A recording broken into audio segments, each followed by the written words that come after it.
ஓம் ஸ்ரீராம ராம ராமேதி ரமே ராமே மனோரமே சகசிரநாம தத்துல்யம் ஸ்ரீராம நாம வராணனே. உலகம் யாவையும் தாமுழா வாக்கலும் நிலைபெறுத்தலும் நீக்கலும் நீங்களா அழகிலா விளையாட்டுடையார் அவர் தலைவர் அன்னவர் சரண் நாங்களே. எத்திர எத்திர ரகுநாத கீர்த்தனம் தத்திர தத்திர கிருத்தமாஸ்தகாஞ்சலிம் வாஷ்பவாரி பரிபூர்ணலோச்சனம் மாருதிம் நமது ராட்சசாந்தகம்.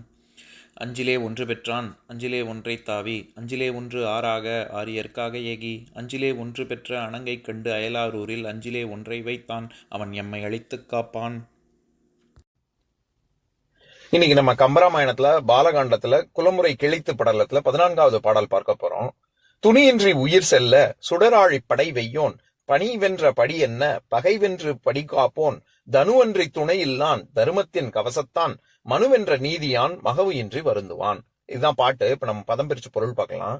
துணி இன்றி துன்பம் இல்லாமல் உயிர் செல்ல உலகத்தில் உள்ள உயிர்கள் யாவும் வாழும்படி சுடராழி படை ஒளிமிக்க திருமாலின் சக்கரப்படை போன்ற வெய்யோன் சூரியன் பணி வென்ற படி என்ன பணியை எளிதாக ஒழித்து வெற்றி கொண்ட தன்மை போல பகை வென்று பகையரசர்களை எளிதில் வெற்றி கொண்டு படி காப்போன் உலகத்தை காப்பவனும் தனுவன்றி தன் கை வில்லை அல்லாமல் துணை இல்லான் வேறு துணையாக எதையும் யாரையும் விரும்பாதவனும் தர்மத்தின் கவசத்தான் தர்மத்தையே கவசமாக கொண்டவனும் மனுவென்ற நீதியான் அரச தர்ம சாஸ்திரங்களை இயற்றிய மனுவையே நீதி நெறியில் வென்றவனுமாகிய தசரதன் மகவு இன்றி வருந்துவான். குழந்தை பேரு இல்லாமல் மன வருத்தம் உற்றிருந்தான். இப்ப நம்ம இந்த பாட்டில் இருக்கக்கூடிய நயங்களை பார்க்கலாம். அதாவது விஸ்வாமித்திரர் ஜனகமன்னனுக்கு வரிசையா ராமலட்சுமணர்களுடைய முன்னோர்களை பத்தி அவருடைய குலத்தை பத்தி வரிசையா சொல்லிக்கிட்டே ரகுகுலத்தை பத்தி வரிசையா சொல்லிக்கிட்டே வந்தார்னு பார்த்தோம்ல. அதனை தொடர்ந்து இவர்கள் ராமலட்சுமணர்களுடைய பிறப்பு வளர்ப்பு இதை பத்தி சொல்ல போறாரு. அதுல முதல் பாடல் தான் இது. தசரதன் மகவு இன்றி வருந்தினான் அப்படிங்கறதான் சொல்றாரு. இதுல சில சொற்களினுடைய மகத்துவத்தை நம்ம பார்க்கலாம்.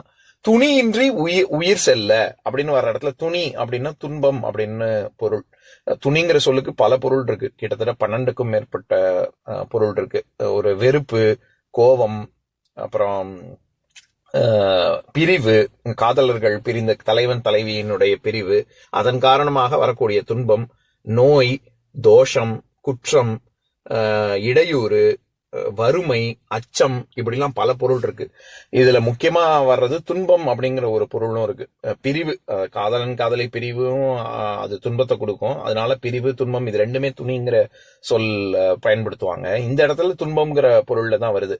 அதாவது இது தொல்காப்பியத்துல பொருளதிகாரத்துல 303வது சூத்திரம், இனிதொரு கிளவியும் துணியொரு கிளவியும் உவமம் மருங்கின் தோன்றும் என்ப அப்படிங்கிற இடத்துல எங்கெங்கெல்லாம் ஓமைகள் வரும் அப்படின்னா, ஒரு இன்பமாக ஒரு உயர்வாக சொல்றதுக்கும் நமக்கு சந்தோஷம் கொடுக்கக்கூடிய விஷயத்த ஒப்பிட்டு சொல்றதுக்கும் ஓமையா சொல்ல முடியும். ரொம்ப மோசமான விஷயத்துக்கும் ஊமை சொல்ல முடியும். அப்படிங்கிற இடத்துல இனிதுரு கிளவியும், கிளவினா சொல்லுன்னு அர்த்தம், இனிதுரு கிளவியும் துணியுறு கிளவியும் ஓம மருங்கின் தோன்றும் அப்படின்னு சொல்றாரு தொல்காப்பியர். அந்த இடத்துல எதுக்கு சொல்ல வர, அந்த இடத்துல துணி இனி துணி அப்படின்னு ஊமையா ஒரு எதுகை ஒத்து போய் வருது இல்ல, அந்த இடத்துல துணிங்கிறது துன்பம்ங்கிற ஒரு அர்த்தத்துலதான் வரும். அந்த மாதிரி இந்த இடத்துல இந்த பாடல்ல துன்பம்ங்கிற அர்த்தத்துலதான் வருது. துன்பமே இல்லாமல் உலகத்துல இருக்கக்கூடிய உயிர்கள் எல்லாம் வாழும்படி தசரதன் ஆட்சி செய்தான். அது எப்பேற்பட்டது அப்படின்னா சுடர், அதுக்கு ஒரு ஊமை. இந்த இடத்துல ஊமை சொல்ற விதத்திலேயே கம்பர் எல்லாத்தையும் விட ரொம்ப உயர்வா நிக்கிறாரு. என்னன்னா, சுடராழி படை வெய்யோன் பணிவென்ற படி என்ன அப்படின்னு சொல்றாரு. இந்த இடத்துல படி அப்படின்னாலே உலகம். நம்ம ஏற்கனவே பல பாடல்கள் முன்னாடி பார்த்திருக்கோம் கம்பராமாயணத்துல. படின்னா உலகம் அப்படின்னு. அதனாலதான் படி அளந்த பெருமாள் அப்படின்னு, உலகத்தை அளந்த பெருமாள் இது வாமனனாக அளந்தான், வாமனனாக சின்ன பையனா திருவிக்கிரமனாக உருவெடுத்தான் அப்படின்னு சொல்ற இடத்துல படிங்கிறது அது உலகம்ங்கிற பொருள்ல தானே வருது. அந்த மாதிரி எப்படி ஒரு ஒரு உவமை சொல்றாரு.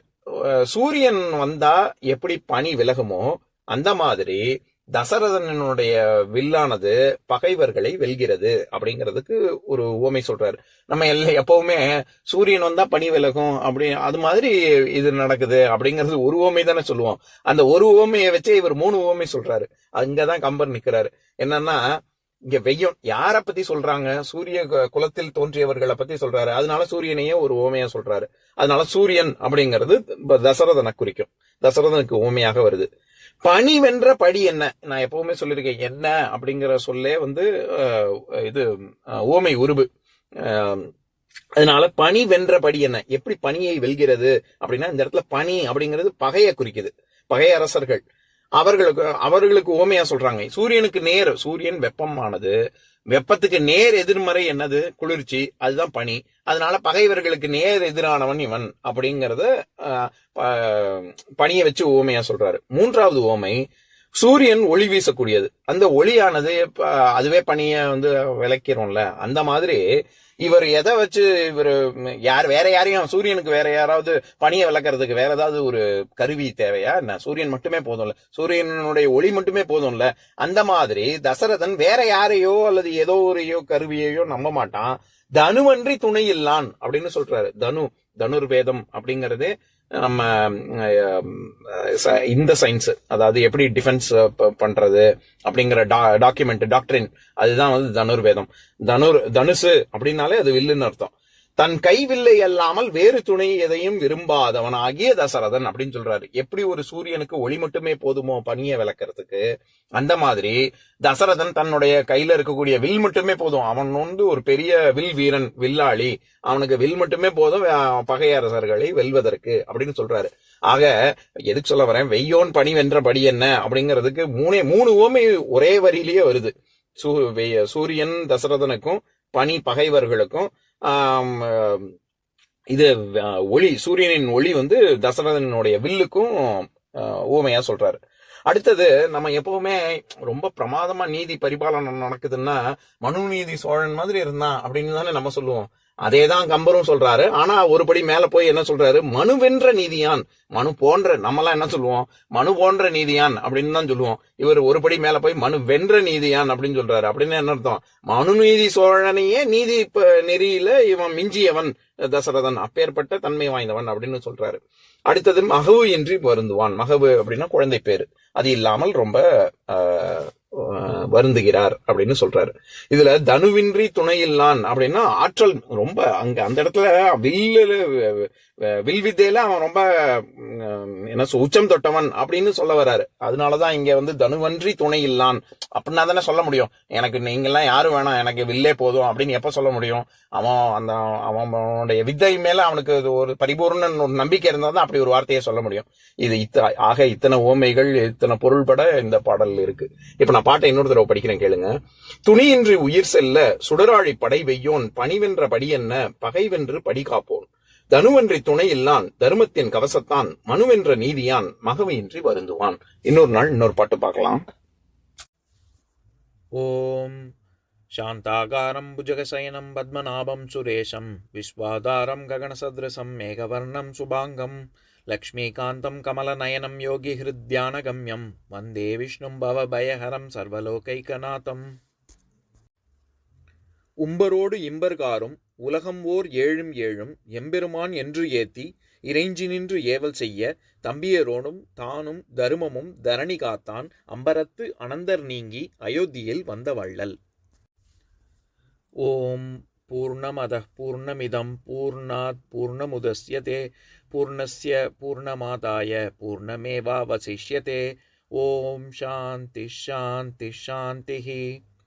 ஓம் சர்வேஷாம் ஸ்வஸ்திர்பவது, சர்வேஷாம் சாந்திர்பவது, சர்வேஷாம் பூர்ணம் பவது, சர்வேஷாம் மங்களம் பவது. ஓம் சாந்தி சாந்தி சாந்திஹி. ஓம் சர்வே பவந்து சுகினः, சர்வே சந்து நிராமயாः, சர்வே பத்ராணி பஷ்யந்து, மா கஷ்சித் துக்கபாக் பவேத். ஓம் சாந்தி சாந்தி சாந்திஹி.